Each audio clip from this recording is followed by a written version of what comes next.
தீர்த்தத்துலேருந்து நம்ம இப்போ டாப்புக்கு வந்துவிட்டோம். இது கீழே இறங்கி போகிற பாதை அங்கே வரைக்கும் போகுது பாருங்கள். 247 படி மொத்தம் டோட்டலாக அங்கே வரைக்கும் போகுதுங்களா. இதுதான் ஓகே. நம்ம இப்போ இங்கே வந்தாச்சு. ஆக்சுவலாக இங்கே ஏறுறதுக்கு முன்னாடி இவர்கிட்ட பெர்மிஷன் வாங்கணும்னு சொன்னாங்க. என்னன்னு தெரில, நான் தெரியாமல் அதில் போய் லக்ஷ்மி நரசிம்மர் கொண்டு கொடுத்து விட்ட பூவை அங்கே வச்சுட்டேன். கால் பொத்துருச்சு எனக்கு, உடனே சுட்டு வச்சிருச்சு. என்னன்னு தெரில, அவர் கோவப்பட்டாரா இவர் கோவப்பட்டாருன்னு எனக்கு தெரியல. ஏதோ தப்பு பண்ணிட்டேன். ஏறும்போதோ வச்ச லக்ஷ்மி நரசிம்மருக்கு பூவை வச்சது கால் சூடம் யாரோ வச்சுட்டு போயிருக்காங்க, மிதிச்சு பொத்து போச்சு. உடனே பூவை எடுத்துட்டேன், மன்னிச்சுக்கோங்கன்னு சொல்லி மன்னிப்பு கேட்டேன். தெரியாமல் செய்கிறது தானே.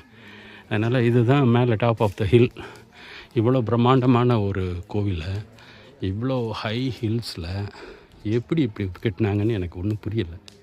எப்படி இப்படி ஒன்றும் பாதையே கிடையாது, ஃபுல் அண்ட் ஃபுல்லாக அவ்வளோ அருமையாக கட்டியிருக்காங்க.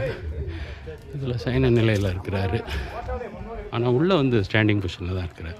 247 படி வந்ததுக்கப்புறம் உள்ள கோயில் உள்ளே நுழைஞ்ச உடனே கருடாழ்வாரோட சன்னதி இருக்குது. இது கருடாழ்வாரோட வெயிட் இருக்கார், ஸ்டாண்டிங்கில் தான் நிற்கிறார். அவர் எப்பவும் ஸ்டாண்டிங்கில் தான் இருப்பார். மூல கருடாழ்வார் மட்டும் உட்காந்துருப்பார். அட்டகாசமாக இருக்குது கோயில்.